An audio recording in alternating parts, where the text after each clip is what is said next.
principle of justice is what guides the thoughts and actions of virtuous people who are in this world people that those with power and wealth pretend to be.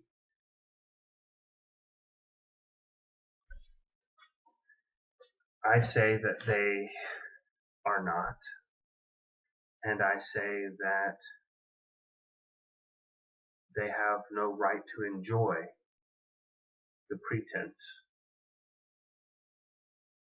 and any of the rewards that come with it in terms of the deference of people to their authority in matters of justice or any other sort of civil protocol. But that's for a good reason. So I don't know what I would do if I were at one of their ceremonies and they threw down the gauntlet. But I would be very tempted to pick it up. Now, if I should, then my merely being tempted makes me inadequate because I have not more fervently understood some matter of life and death of essential importance enough to know exactly what I would do in a given circumstance like that. But that also means that their claim is unjust because I would be right to challenge it. Ergo, in that worst case scenario, as to my human dignity and honor, I am saved by the fact that my foes are despicably evil and in fact do not deserve right to their claim, and I live in a world of insanity that worships their lie. So,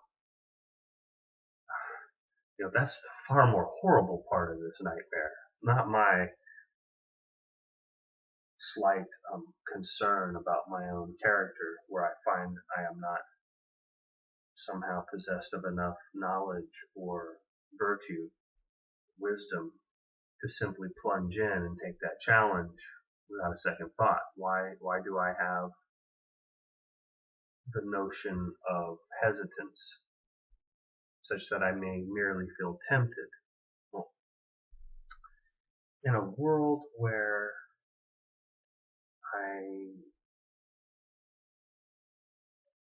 were, again, tempted,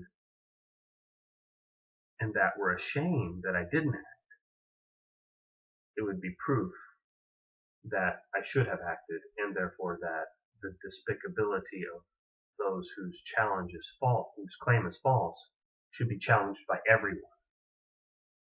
And so I live in quite a nightmare realm where norms and values are completely twisted. There's no reason for me to be ashamed. But in fact, there's reason for me to be tempted, because all of the evidence to which I can very easily point people in order to address these claims and see that they are false. Both empirical in the world, according to what constitutes honor normatively, and also within the bounds of my own conscience, which understands that they should be ashamed of such a claim based on the evidence. Now, why is that feeling of shame completely absent? They're liars. Whereas the wording of their challenge says they would call me a liar. Now, would they also call facts unreal? And would they call logic meaningless? Would they say that by the evidence material in the world of their actions, and of the evidence moral, which is in principle something I understand the difference between good and evil, whether they do or not. They're saying that my conscience is wrong. They're so basically I should not be ashamed to lie and steal like them. My conscience is wrong. they shouldn't have to be ashamed. So now, just because they may be more motivated at any given time to say murder me in order to uphold their claim, as per the challenge, the nature of the challenge, that doesn't really mean that they are actually virtuous. It just means they're ardent at their crime.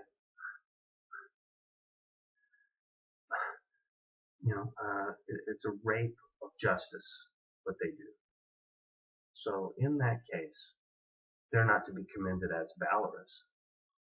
They're simply despicable, evil beings. In the same way, they create war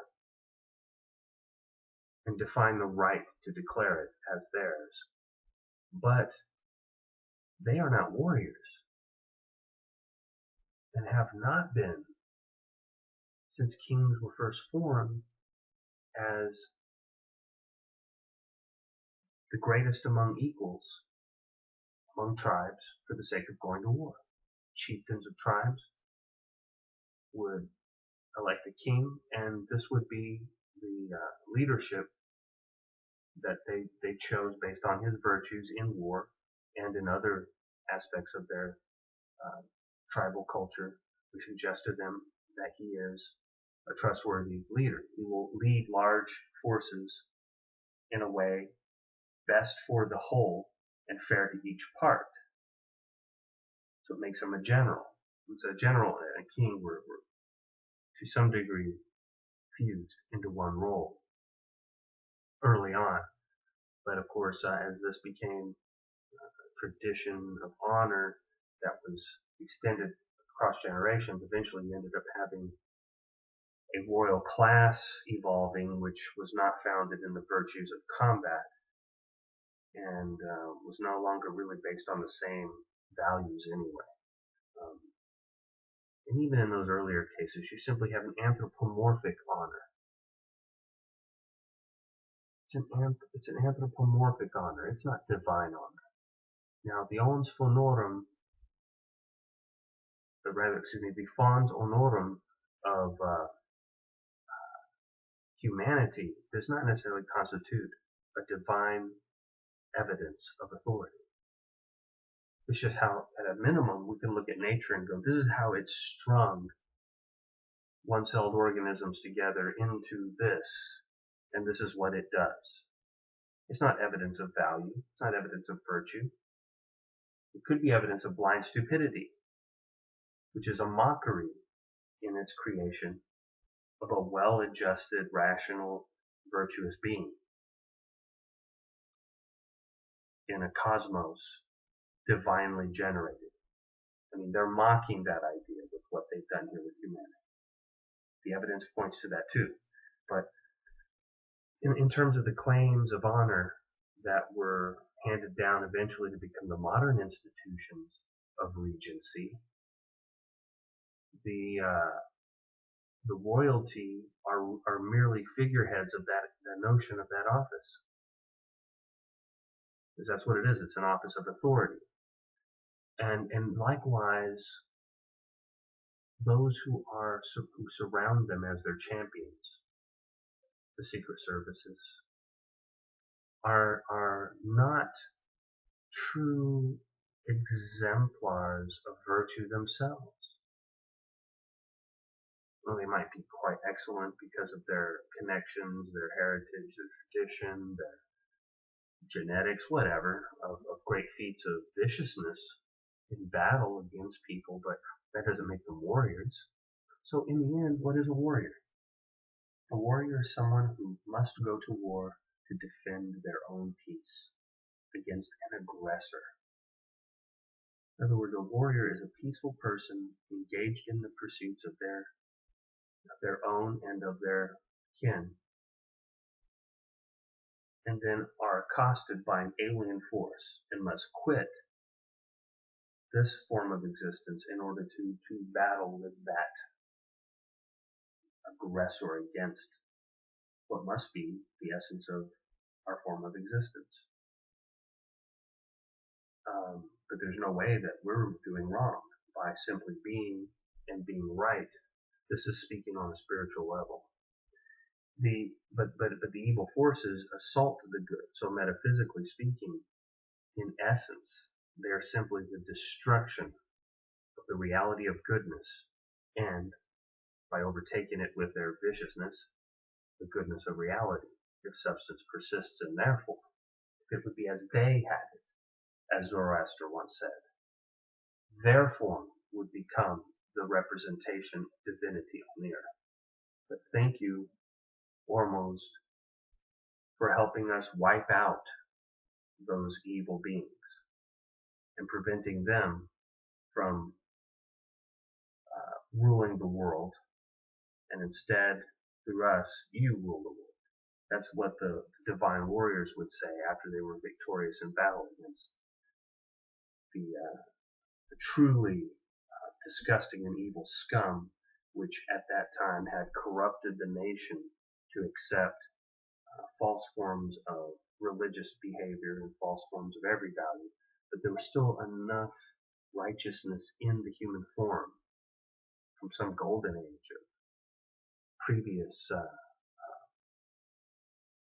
stronger association with actual goodness in its ideal form as a being that is truly what humanity is merely, of which humanity is merely a mockery. And at those earlier times, there was a stronger amount of divine essence located in this realm and did manifest through human form. And reaching back to those times, there was a sort of authority that did exist, and it generated the skeletal structures of honor. So the fons honorum did have some partly divine origin, but by evidence of its actions, it is completely corrupt. It's not a fresh spring of divine spirit in the world. It is filth. And I say this of all those who claim royalty in the world. I'm not subject to your claim. That is for sure. You may have as your subjects anyone that sees you and is incapable of looking at the facts about what institutions you condone are doing in the world and judge them correctly as wrong and despicable. Instead, just let you go on vaunting yourselves and the institutions which rub shoulders with you as the fons honorum and the ultimate sanctioners of what is publicly sacred. In other words, what can and can't be done in society, in public, with the offers of great rewards at the that push others down in effect by having so much less that becomes an appreciable advantage, and is projected at them through the media as such. I have plenty of evidence of that. I'm not even going to go into it. Just go to a magazine rack or a magazine stand, a newsstand anywhere in a big city and look at or just go into a Barnes and Noble and look on the bookshelves there or whatever, or a magazine section and the bookshelves. And you can see what's being churned out as culture is such that it is blasé at best in its capacity to recognize the moral wrongness of the world's authority. They don't touch it. The status quo, they don't touch. It's all about being in the system for those who trade in information on academic and other cultural spheres of society. And that's represented economically by an exchange of currency or other values, which are evidence that you've been not ostracized. That's held in place by a counterfeiting operation called the Federal Reserve Bank. In effect, it is a counterfeiting operation because it takes value from the economy that it has no right to. The economy creates all goods and services that it exchanges within itself. Currency is merely a representation of those energies. It is not itself a value. until it is placed in the service of those goods and those tradings of goods and services among people in an economy. Once that happens, it gains its value exactly in proportion as it is advantageous to the already existing economic activities. It is therefore a catalyst that gains its value from the operations already taking place. And it can only be expressed in those terms. Money is only valuable in terms of what it buys or exchanges or sells. So in that context, this bank, it takes from the economy a huge amount of value. First of all, it operates on a national level, which means wherever currency and the values it nominates in society are influential, they are influential from sea to shining sea. On all levels of government, because government is drawn from the people, hypothetically. In other words, all parts of culture, because they all grow up and go into the institutions of education which are stationed in the country. They're united by mass media and forms of other forms of culture which go back to ancient times. But these forces are now all influenced by one institution which commits, in effect, counterfeiting, because they can take value out of the economy in exchange for the currency they provide, but we don't need them to provide it. The good faith and credit of the American people is sufficient for Congress to create a currency for ourselves, which is used as a free service to the. In fact, it's the only thing the government can. Well, it only costs the amount of materials to print the money. It would only cost the amount of materials to print the money and make sure that the money is in a form which is resistant to counterfeiting, ironically, and is distributed through the economy in an efficient and fair way, which is to say, through banks. Banks will loan increases in money when there is an increased demand for economic activity, because the economic activity comes in the form of the people doing it to the bank to get that money. And it's based on the values in the economy going on at the time, so that there's an anticipation of increased purchase from production facilities that make cement mix, for example. If you're going to rebuild your In-N-Out burger so that people can actually get in and out, you're going to have to expand some parts of it and change the way that the cars or traffic flows through it, how many people are flipping burgers, etc. You have to increase the capacity. There have to be people that mix the concrete. There have to be people that ship the concrete. There have to be people that talk about the doing of these things over the phone and in offices. There's a lot of people. Those people already have certain workload, but there are people out in the economy who would prefer to do that work than what they're doing.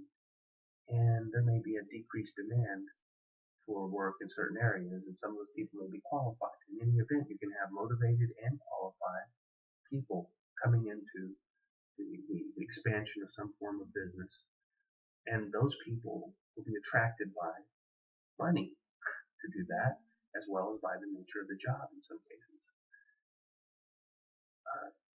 There may be people that are just unemployed that need it. So this will attract people who hear rumors of this going on, as it may be quite a phenomenon or a trend, and in college to make decisions within 4 years, which is appreciably close to a development like that, a foreseeable development, and it could affect the entire economy, that there's a demand for this growth, the businessmen see it, who are involved in the business, therefore there's a demand for more money to pay people to transfer their time and energy into this activity. They may not have that money. They would like to have that money loaned to them from a bank. Now, banks already have wealth in them, stored in them, invested in them from the economy. That's there. That's wealth that's in a form that's not being utilized. That's why it's in there. So that is transferred by the bank to to the person who's expanding its business in the form of a loan. It's now being utilized. The economy is benefiting and growing. The value of the money should not decrease.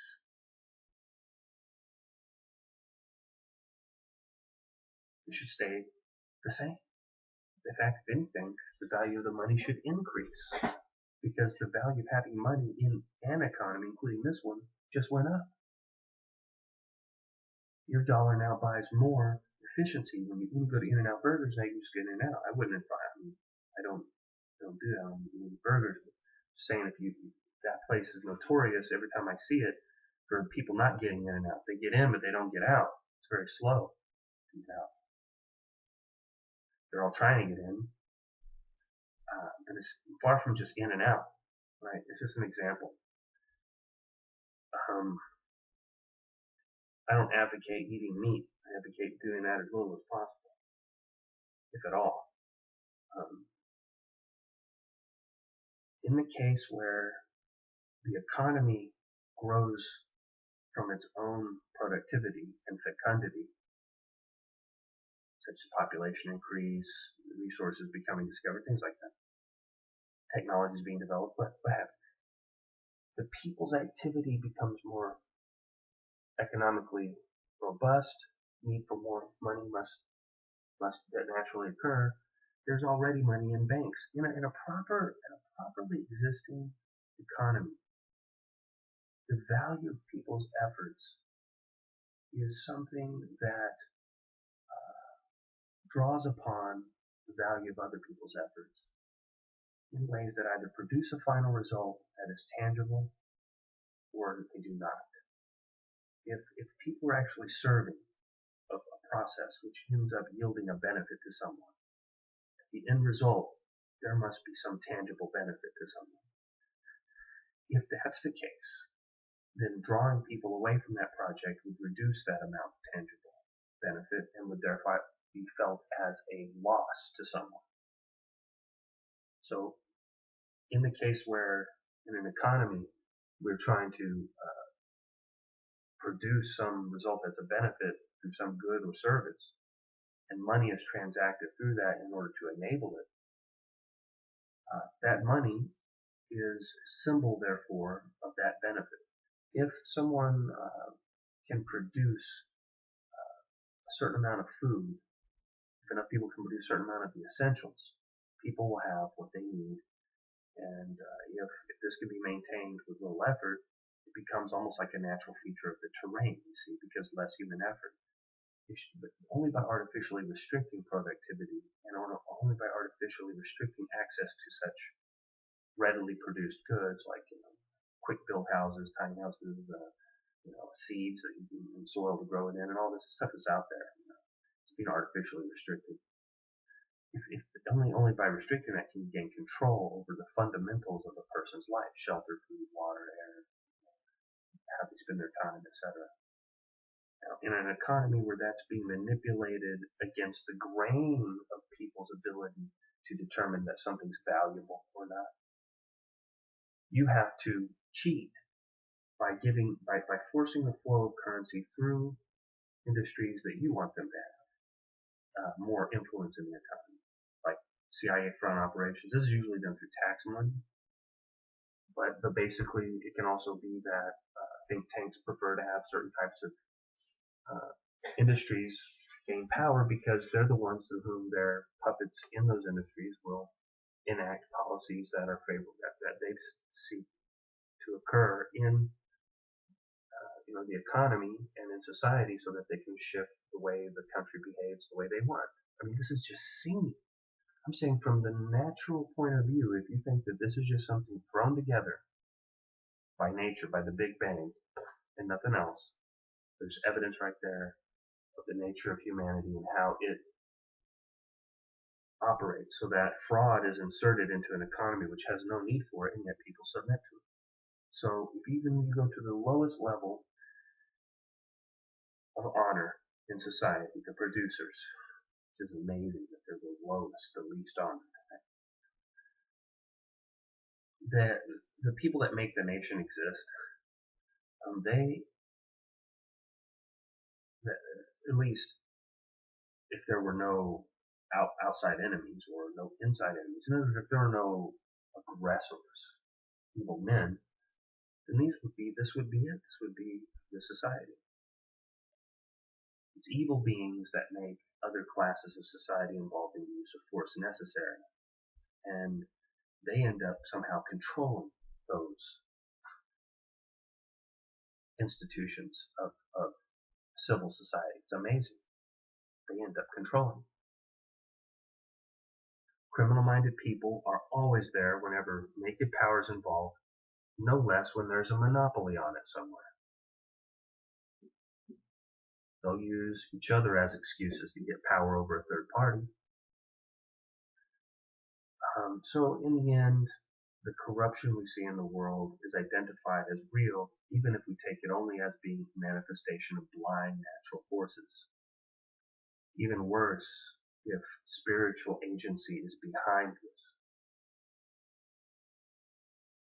We can see injustice in the world in all sorts of forms, not just in terms of financial and economic fraud, but also in terms of fraudulent treatment of subject matter, such as human behavior or the nature of disease or the biology, the relationship between the biology of the brain and the electromagnetic and other energetic effects of some technologies and how they're being employed covertly on many citizens and other victims, and how this is all tied in.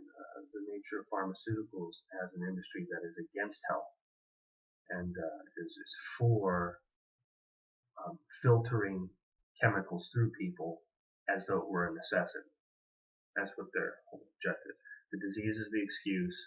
The chemicals are thrown at you as the palliative, and then, which is to say, something that is supposed to treat it but doesn't necessarily cure it in any way. And then extracted from you is the time and energy required to go through that cycle,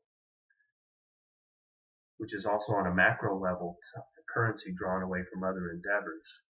And then you think about how that currency is controlled by certain banking interests, which are really counterfeiting operations on a giant scale.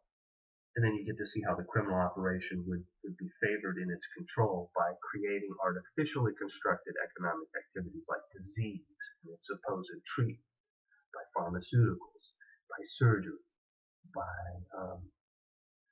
and we can have other forms of ailments, social ailments, which they believe they have the right to treat by spraying lithium over you or aluminum oxide and other types of chemicals and metals over you in those chemtrails. And who knows what the electromagnetic fields and scalar interferometric fields do in the catalytical environment of these aerosols, which are dispersed throughout the atmospheres of major cities everywhere. This activity going on is extremely artificial, right? There's like no economic demand for it, zero, zilch, not even a little, not even the illusion of one. They haven't even bothered to make up cover stories for it. They just don't. Nothing's happening. Not talking about it. The media's in on it clearly, as they are on so many other things. And this can all be shown historically. I'm not even going to do it. You need to just crack open some books, because then if I tell you the historical sources, you still have to read those. And then you got to read their sources. Can you believe it? It's not my job to tour each person through every damn step of a process that they have to do anyway of their own initiative if they're going to check it. I said history can demonstrate the control of plutocrats over the media. There it is. They're in on it. Just look at the historical facts. Use logic. Understand the social dynamics of moral and anti-moral agencies in a common frame of reference, a so-called society, which is really covert warfare between good and evil people, and often overt. In that configuration we're in now, as controlled by counterfeiters of truth as well as of value, the hierophants of both the financial and cultural worlds, there's generated now then a net loss to the entirety of value. And this cannot help but disform the opportunities for people to express true virtue in the world. Therefore, in the context of this situation, I care not for the rulers or the ruled. They do not have a sanctified relationship with me. They also do not have a proper political relationship with me. We do not share a polity, and we do not share a destiny. So their concerns with my sovereignty are irrelevant to me, and their claims to such have no meaningful impact on me. It's like a story kids are telling each other on the playground.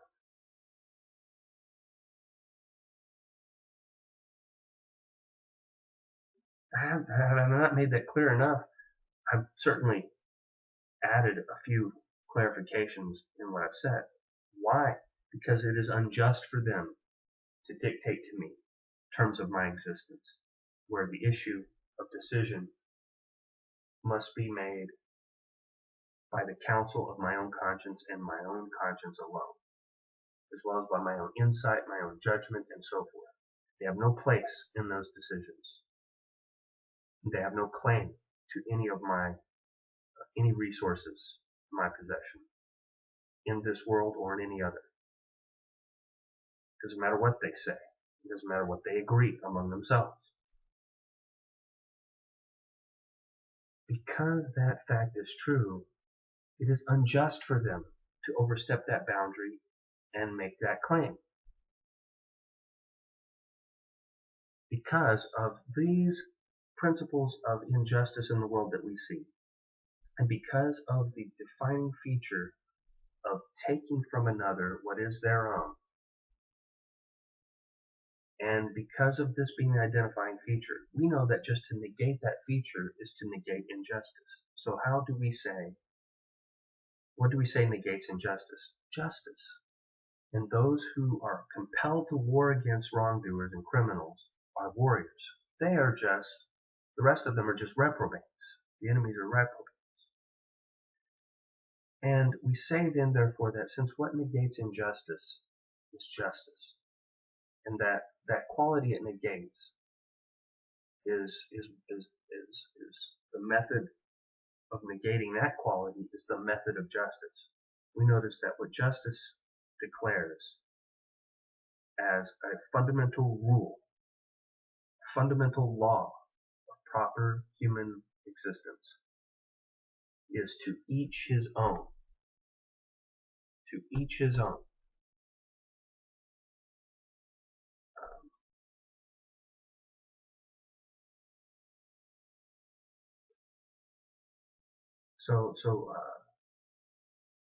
Suum Cuique is the Latin of that principle. To each his own.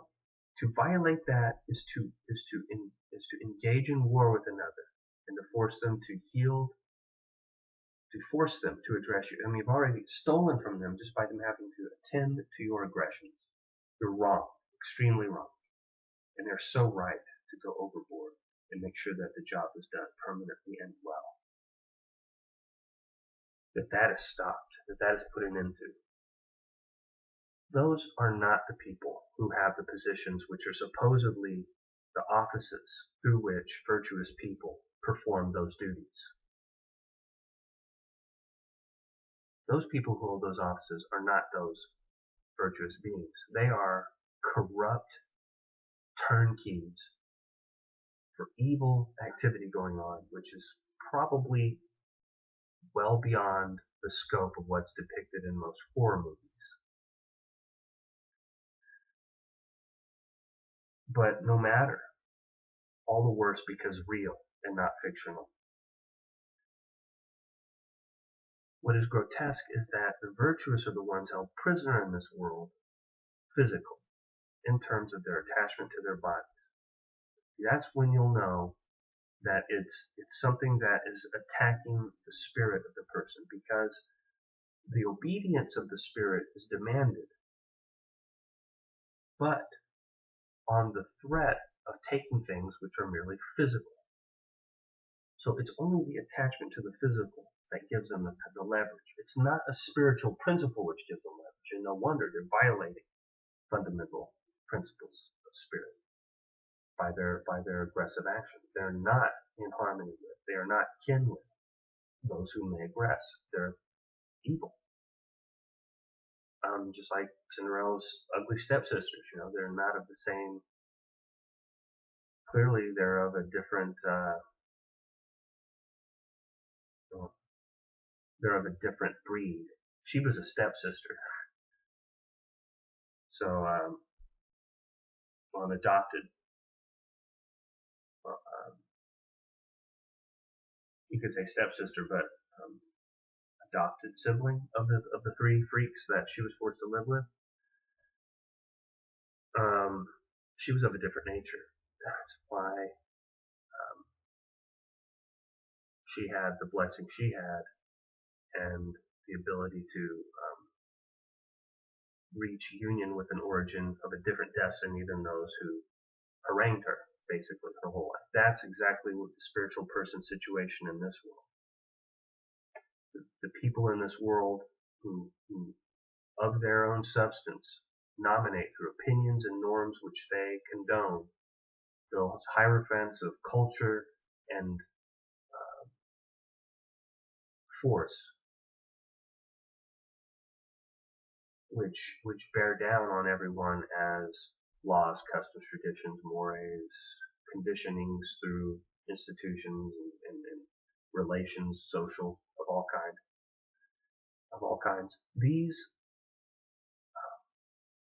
These forces which then thus bear down, and their origin being such as it is, must therefore have corrupt effects on spiritual people who are not of the same essence, who do not seek the ends that these corrupt beings who have temporal power do. What is the proper response to them? It has to be contempt. One has to hold them in contempt. They're in contempt of the spirit of their own declared principles, such as justice, such as to each his own. But they claim all the rights and privileges of someone who wasn't negligent of those of the duties which adhere to the claims to hold those principles dear and to protect their honor in the world. They're not exemplars of those virtues while they're committing fraud, murder, rape.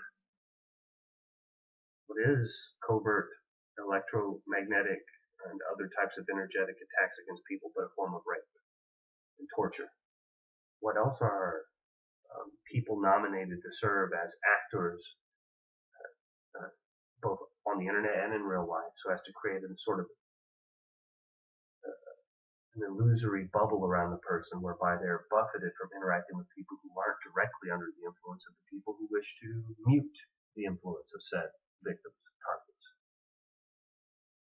Who are these people if not the very enemies of justice?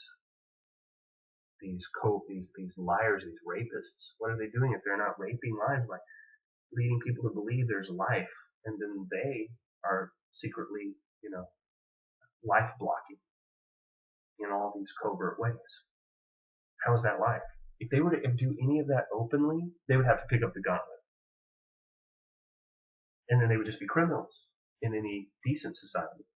But a society that allows them to work covertly and just allows it and is in on it in huge proportions in different ways, you have no good faith for you, because at any point before this, it got this far, this kind of corruption, someone should have rebelled against someone that told them to partake in it. Someone should have just started by saying no. Whether you had an office or a friendship or a familial relation or not, you should have just said no. That would have been rebellion enough right there. And then they would have did what they would have done, and then you would have been, whatever, martyred, or you would have done heroic actions and survived somehow. Who knows? But in any event, you said no to them and yes to your conscience.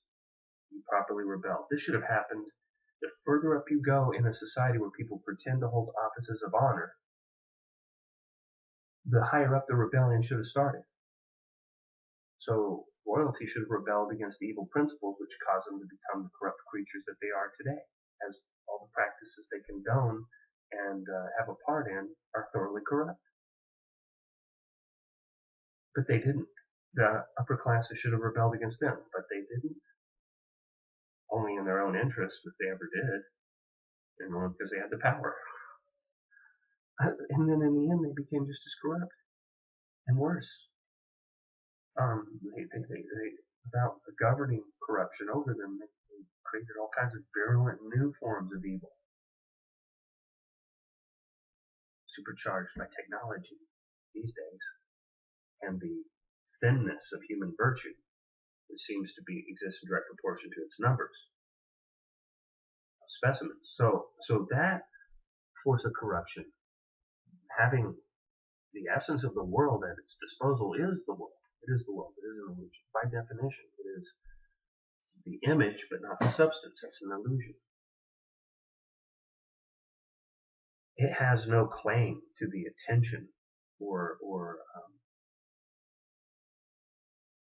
earnest sentiment of a truly divine being. It is a contemptible outrage that it's ever presented to the face of God in any form, on any level, to any degree. And the conscience within anyone here, if it is from the highest being, the holy, is surely, therefore, the holy manifest in the person that is connected to that body. And to affront it with this indignity is to affront the holiest of holies. You are doomed. You're utterly doomed for that. You cannot escape the gravity of what you've done. Everything else between now and the end is a complete mockery of good sense. You should just give up. You should just confess to everyone and anyone your wretchedness and just throw down all your scepters and all your orbs and all your crowns. Just throw them down and just beg the Holy of Holies not to annihilate you. And if not, with some notion that you may be rehabilitated, to hope that the pains that might go along with that, whether as a punishment or as a remediation to your twisted nature, should not be too prolonged or too painful. Just like you would ask a doctor if you needed treatment for some fundamental disease. The perversions of the Inquisition and the Inquisitions were another we would say genocides through religion in colonial times and since are in other ways and before are all really just reflections of the lack of spiritual authority in those groups. What I'm talking about is the way spiritual authority really works, which would be to take the spirit of the being, not through some crude display of the manipulation of this illusory world, but in a way that is eternal, and reshape that being either into its ultimate oblivion or into some purified form of whatever it is. To whatever extent that's possible is different matter, and whether or not and how that may apply in different ways to beings of fundamentally different natures is another area to the topic. But the point is just that will be the remediation they should be concerned with. Not with getting my attention and trying to convince me to care about their nonsense, like as if it were the cosmos worthy of all of my love and attention and earnest contemplation. Not that I hadn't already done that. I had already done that. I already treated the world as the cosmos. I already studied it broadly and intimately in a way that gave me a full grasp of what it was and what it was up to. I did it conventionally and I did it unconventionally. And the result, and not just in academics, but in other endeavors, so that the result has been adding all of the evidence together, not merely anecdotal either, systematized and reproducible by anyone with the same essence. And the result is that the world is judged in contempt of divinity. It is not authorized by divinity to do anything. It's unholy. So the end result is that, though, they have to at least drop these claims and just continue with naked works of force and fraud. But instead they're going to try to keep these claims going about their virtue, their honor, their divinity. So in circumstances like that, they are the aggressors. And morally sovereign beings must defend their right to their own conscience and best judgment in all matters. So therefore, someone who claims to know their actual status with divinity in all matters, including these, is automatically the target of foul-minded people who think they have the right to dictate values in society. And these people have used such a horrific collection of different despicable methods to enforce their claim on their victims in the world that they cannot be truly called victors. The fact of their existence, even temporarily, is an affront to the face of God. But it gets God's attention. You're going to regret getting his attention. When I speak of God, I mean something that is not the God of this world, but is beyond it, and is not the authority of this world, but it is the true authority of the cosmos. And this world is an unrighteous usurper to claims of any authority in the hierarchy of divinity. And so that was a very bad thing to do. That was a great mistake. And it only gets worse the more you deny it and the longer you do it. It just gets worse for you, the world, in that the eternal consequences are going to still yet have further intensifications that are not in your favor before they are completed. They'll still be completed eventually. I believe that comes to an end in oblivion, this thing I refer to, which I know you know as hell. It's where the evil beings go when this facade is over. That's what the ending of this facade is, the completeness of that process. It happens continuously, but also all at once at a certain point. It shouldn't matter to an evil being where it is in that process. The final result is oblivion after passing through the fires of hell, which are nothing but like clouds of cotton for the righteous as they walk through it.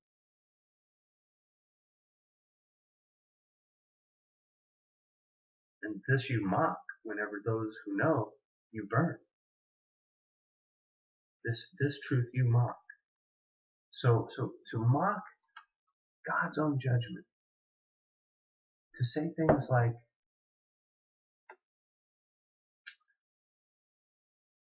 Necas eos omnes, suos Deus agnocet. To say, kill them all, God will know his own. Such arrogance. It was not for you to pass that judgment. And it was not for men to execute it either. But the righteous can execute that judgment on the world. When the world is truly deserving of it. And in so doing, they say it to the executioner of that judgment sentence, which is destruction, complete destruction of the world, annihilation of all matter. They do communicate rightly and are received in their communication, most definitely. And this is a theophany in progress, which does not bode well for the world when this happens, and it is happening. And it is our right to say, Nekas eos omnes. Nekas eos omnes.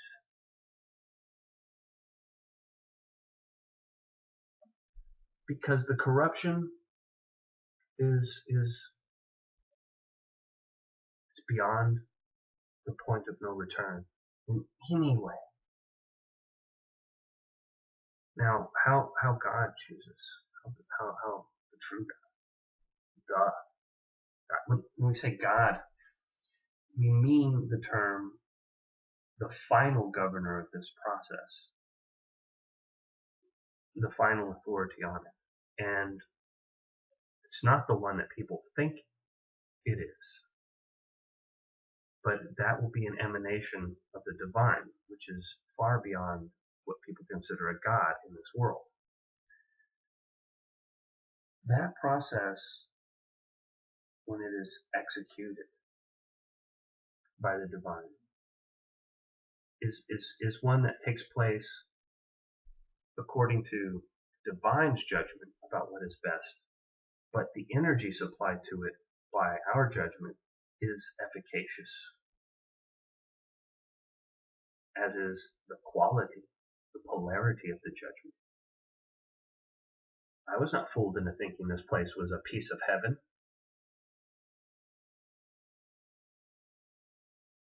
It had nothing to show me to convince me of that it is God's glory here. So the result is that judgment had been made, and it was made and sealed, and then the evidence of the world